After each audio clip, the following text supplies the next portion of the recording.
El hombre del látigo tenía los brazos cruzados frente al pecho. Su severa figura estaba ataviada con el mismo traje táctico que los soldados, negro mate, pero luciendo impoluto. De súbito, dirigió una seña enfática a su segundo, quien depositaba en él una atención hipnótica. «Preparen armas, fuego», voceó este a la tropa, y, al instante, G-813 comenzó a disparar junto a toda la línea tendida sobre el asfalto, haciendo que el eco creciente de las detonaciones se expandiera pronto por toda la explanada. Se trataba de un área de alcance elevado, seguro que de más de 1000 metros. La línea de tiro dirigía sus balas contra unos blancos que se veían minúsculos en la distancia. Lo hacía a través de lo que fuera en su día una pista de despegue de aeropuerto, ahora semienterrada, pero muy distinguible. G-813 mantenía el fusil rígido contra su cuerpo, manteniendo la respectiva tensión en base a 3 puntos de apoyo, el de la culata al hombro, el de la diestra en la empuñadura y el de la zurda aferrada al guardamano y tirando del cabestrillo, lo que conseguía que el arma pareciese como soldada así. Y por otro lado, la tensión de su cuerpo, por el hincado contra el suelo del codo, el tronco, la puntera de la bota izquierda y la contraria dispuesta a modo de zapata, respirar y gatillear sin que oscile nada. El joven soldado soltaba el aire despacio, manteniendo el pulso firme,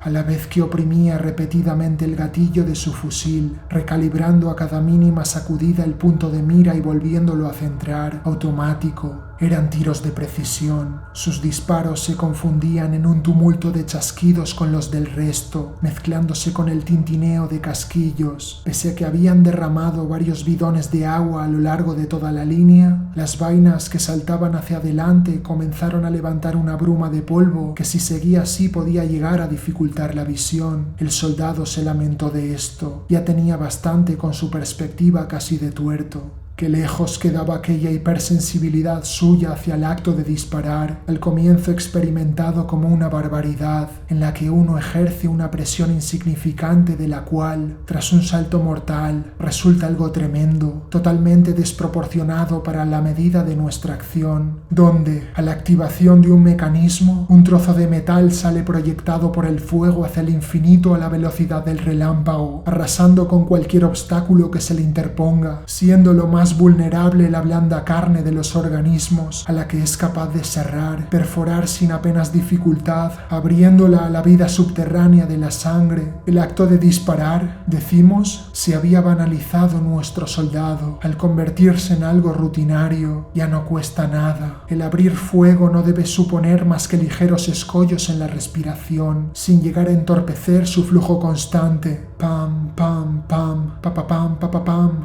G-813 percibía el yo que era como la floración en la cima del túmulo de cadáveres de aquellos que había sido, cada vez más insensible y muerto. Al estruendo de las detonaciones se superponía, de vez en cuando, el estridor de neumáticos de varios todoterrenos cercanos, de otro grupo en prácticas de maniobras de conducción. Levantaban nubes de polvareda que les llegaban a través de cráteres de bombardeos que erupcionaban a través del asfalto convertidos en calmos estanques, acumulándose en las proximidades de lo que fuese un hangar completamente destruido, reducido a un suelo de mezcla de escombros y amasijos carbonizados, de restos de fuselaje. Hasta las heridas más tremendas de la guerra en la tierra tienden a la cicatrización, pensó. Bancos de un fino sedimento se repartían por toda la pista, en algunos límites muy enmascarada, dejando hilillos trenzados por el viento. Tras ellos, visible en un extremo al fondo, despuntaba la torre de control aéreo, curva como un cuerno, semejante, con aquel diseño futurista de la postrera arquitectura, al cargador de un fusil. Hasta ella había llegado la masa reagrupada de pájaros en desbandada, que fluctuaba ahora en torno. Más cerca se encontraba el edificio de la terminal de pasajeros, con una fachada mirador de cristal azul también inclinada, con numerosas y grandes grietas, pero, sorprendentemente, todavía en su lugar. A Darwin se le acabaron las balas y se dispuso a recargar. Tenían que vaciar todos los cargadores. Colocación lateral del fusil y golpe en seco al cargador para el desacople. Acople del nuevo cargador y calado del fusil al hombro con un preciso juego de muñeca. Los ruidos de las detonaciones sonaban en la mañana como un insistente y vano intento de despertar al mundo aletargado. Venga, volveos a despertar todos. De cabeza de nuevo la agitación, el afán ciego por consumir todo absolutamente.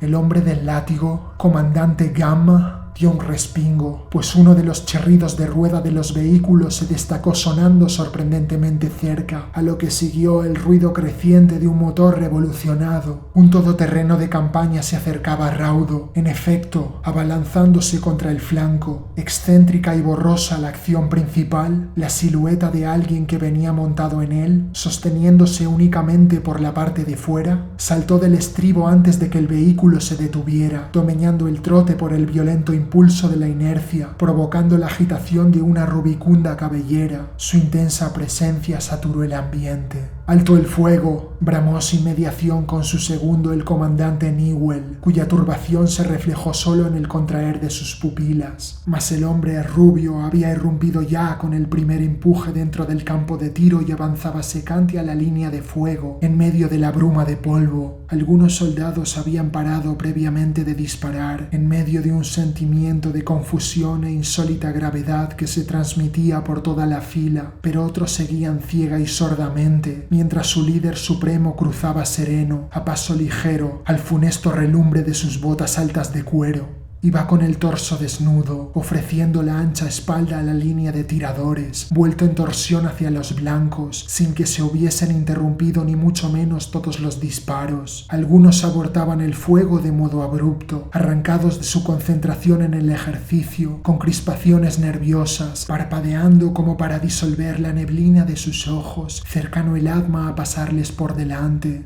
«¡Alto el fuego! ¡Alto el fuego!», hubo de repetir desquiciado el comandante Gamma, sprintando pegado a la línea y con el puño crispado al látigo, pareciendo querer encontrar a alguien a quien destrozar. Y los disparos dejaron de sonar, o quizá ya lo habían hecho antes. El hecho es que ninguno más se oyó. Había, sin embargo, pocos ojos puestos en el hombre de la rubicunda cabellera, con todas las cabezas abatidas, quizás solo los de la fascinación más morbosa que se superpone al miedo, por lo que, más que visto, era presentido en general por la tropa, el aura de su poderosa presencia atravesando. Así brotaban las escasas percepciones del líder en los soldados, súbitas, fugaces, el ramalazo de unas bermudas hechas a irregular corte de camal, el contorno de su privilegiada musculatura, básicamente genética, cualismo en el paisaje de fondo de la pista de despegue, desde la perspectiva réptil de los soldados. Por aquellas alturas se erguía también la figura del comandante Gamma, sensible en su enfrentamiento de atención gélida, supervisando a los soldados. Al advertir a su asma en medio de la zona de tiro, o simplemente emulando las emociones de sus compañeros inmediatos, todo el mundo mantenía retirada su arma, reteniéndola contra el pecho o posándola sobre el asfalto, de golpe, desviando todavía más la orientación del cañón, anticipándose a su paso, tanto como se pudiese. Algunos habían realizado esto con una mecánica precisa, robótica, otros, sorprendidos, con crispaciones nerviosas, abatiendo la mirada al suelo. Este último fue el caso del soldado G-813, arrebatado por los sentimientos generales de temor y asombro que, en medio de la confusión, suscitó aquella muestra de temeridad gratuita. Pero, ¿qué pasaba?, se preguntaba el joven soldado. ¿Quién podía actuar así? Plantarse en medio de un fuego abierto, despreciando incluso la contingencia de lo accidental, el azar, como si no cupiese que una bala no intencionada lo pudiese alcanzar. El sujeto progresaba como en un lance desafiante de seguridad absoluta en el influjo del propio poder, exponiendo su busto desnudo contra aquel muro de hombres armados, convertido por obra suya en máquinas de matar, completamente blindados, con íntegras corazas de Kevlar que comprendían cascos antibalísticos, escamas en brazos y muchos otros refuerzos en articulaciones y troncos, corazas duras de cerámica en pecho y espalda. G-813 lo miraba furtivamente desde la posición en que había quedado, torciendo los ojos hacia arriba hasta el dolor, sobre todo el sano, y entró en su campo, y entonces vio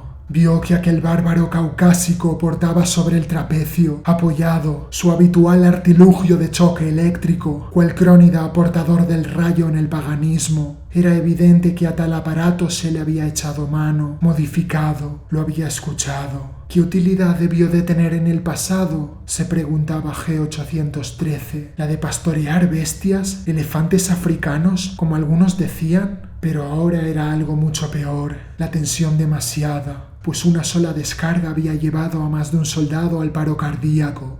Más cabezas se alzaban para contemplarle. Este seguía cruzando a paso ligero, larga zancada, compás exacto, agitándose sus excepcionales cabellos. Solo él se autoconcedía el privilegio de dejárselos crecer, apareciendo en marcado contraste con el desolado cráneo de cualquier otro miembro de las tropas bajo su mando, que lucía blanco y amnésico. Amnésico. La amnesia tiene algo de voluntario. Muy a menudo debía uno de rasurarse, y era una pequeña bendición, cual eliminar la carga temporal que se acumulaba, los deleterios vestigios de las jornadas, todo el sufrimiento y la violencia, ser segado a la desmemoria y quedar yermo, olvidar la vida y lo que se hace para poder vivirla y seguir haciéndolo. Se reprodujo varias veces y de modo repentino en la mente del soldado el artículo 6 de su código militar. Toda mención referida a un pretérito anterior al ingreso en el cuerpo queda terminantemente prohibida. Pero el ADMA era la medida objetiva del tiempo en el ejército, el único tiempo existente. Su ondulado cabello se acumulaba de modo análogo a la vegetación liberada entre los restos de la tumba ruinosa de la civilización, las lapidarias, como en un desencadenamiento salvaje, persistiendo cual marca testimonial del pasado transcurrido, medida material de su extensión, cuando nada más lo hacía, enfatizando además su carácter único y diferenciado, cual expresión de la virilidad y el más alto estatus, única germinación cerebral y consciente que se permitía.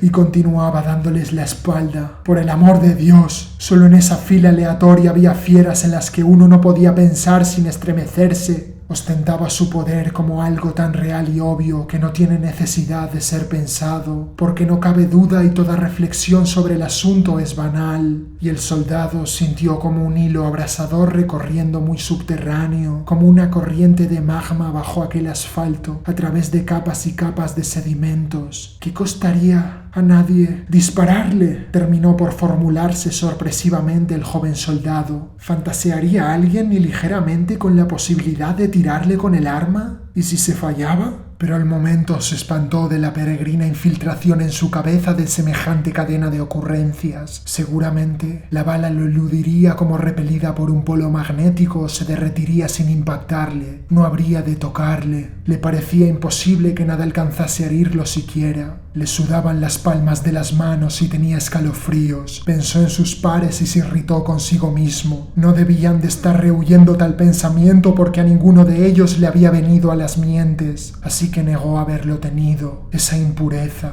ni aun para ser descartado como el más inusitado y absurdo brote de la imaginación. El ADMA, que recorría de nuevo la línea de tiro en sentido contrario, al llegar a la mitad, se dio la vuelta y fue directo hacia ella. «¡Fuego!», ordenó su voz profunda, volteándose y caminando de espaldas, antes de romperla, y fue como si una oleada de metal saliese de él proyectada.